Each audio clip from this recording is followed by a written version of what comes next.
হরে কৃষ্ণা। আজকে আমরা খুব সহজেই খুব জটিল একটা জিনিস বুঝব। সেটা কি? ত্রিতাপ দুঃখ কি এবং কেন, এ থেকে মুক্তির উপায় কি? ত্রিতাপ মানে তিন ধরনের। তাপ মানে এখানে বুঝতে হবে আমাদের সাফারিং, দুঃখ। কি কি ধরনের দুঃখ আছে? মূলত তিন ধরনের দুঃখ আছে। জড়জগতের জীব তিন রকমের দুঃখের অধীন: আধ্যাত্মিক, আধিভৌতিক ও আধি দৈবিক দুঃখ। কি এগুলো?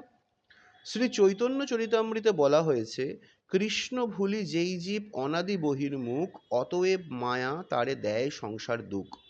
যে মানুষ ভগবান কৃষ্ণকে ভুলে গিয়ে বাইরে আনন্দ ফুর্তি খোঁজার চেষ্টা করবে, বাইরের সংসার মায়া তাকেও দুঃখ দেবে, সাফারিং দেবে। পূর্বে কোনো কালে আমরা কৃষ্ণ সেবা বর্জন করে সুখভোগের প্রতি মনোনিবেশ করেছিলাম। তার ফলে মায়া সুখভোগের উদ্দেশ্যে দুঃখময় জগতে পতিত হতে হয়েছে। আধ্যাত্মিক দুঃখ হচ্ছে দেহ ও মন থেকে যে দুঃখ তৈরি হয়। যে জড়দেহটি ধারণ করে আমরা রয়েছি, সেই দেহটি নানা ব্যাধি, ব্যথা, বেদনার আকর, যার ফলে আমরা দুঃখ পাই। তারপর মন থেকে আগত দুঃখ, যেমন দৈহিক সম্বন্ধে সম্বন্ধিত আত্মীয় স্বজনের বিচ্ছেদ, মৃত্যুর কারণ দুঃখ, প্রিয় বস্তু হারানোর দুঃখ, অপ্রিয় বস্তুর সংযোগও দুঃখ।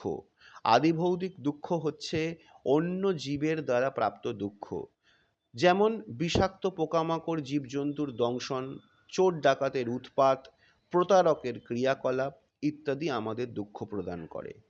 ভৌতিক মানে হচ্ছে লাইফ ফর্ম। যখনই আমরা অন্য কোনো লাইফ ফর্মের দ্বারা টর্মেন্টেড হব, সে মশা হোক বা মানুষ হোক, সেটা আদি ভৌতিক দুঃখের ক্যাটেগরিতে পড়বে। আধিদৈবিক দুঃখ হচ্ছে দৈবিক, এখানে দেবতাদের ব্যাপার আছে। আধিদৈবিক দুঃখ হচ্ছে দেবতাদের দ্বারা সংগঠিত যে দুঃখ, ভূমিকম্প, ঝড়, প্রবল বৃষ্টি, বন্যা, প্রচণ্ড গরম, কনকনে ঠান্ডা, অগ্নিকাণ্ড ইত্যাদি জনিত দুঃখ। প্রত্যেকেই কম বেশি এ সমস্ত দুঃখে মর্মাহত হয়। এই ত্রিবিধ দুঃখ থেকে সম্পূর্ণ মুক্তি পেতে হলে কৃষ্ণ সেবা উন্মুখ মানসিকতা গ্রহণ করতে হবে। সাধুশাস্ত্র কৃপায় যদি কৃষ্ণ উন্মুখ হয়, সেই জীব নিস্তরে মায়া তাহারে ছড়ায়। মানে মায়া আমাদেরকে প্রচণ্ডভাবে অজগর সাপের মতো জড়িয়ে পেঁচিয়ে রেখেছে। আমরা যদি ভগবান শ্রীকৃষ্ণকে ওঝারূপে আমাদের জীবনে বরণ করি, তাহলেই সেই মায়ারূপী সাপ আমাদেরকে ছাড়বে, তার কবল থেকে আমরা নিষ্কৃতি পাব।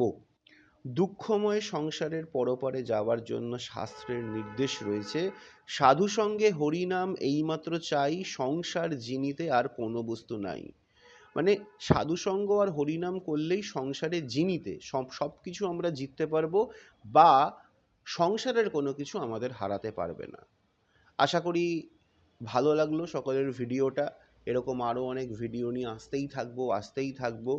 আমরা আমাদের সামাজিক মাধ্যমে এবং অন্যান্য জায়গাতে যে অশ্লীলতা ও কুরুচির একটা প্রবল সুনামি দেখছি, তার বিরুদ্ধে আমাদেরকে এইভাবে প্রতিরোধ করতে হবে, প্রতিরোধ গড়তে হবে। Thank you. হরে কৃষ্ণ।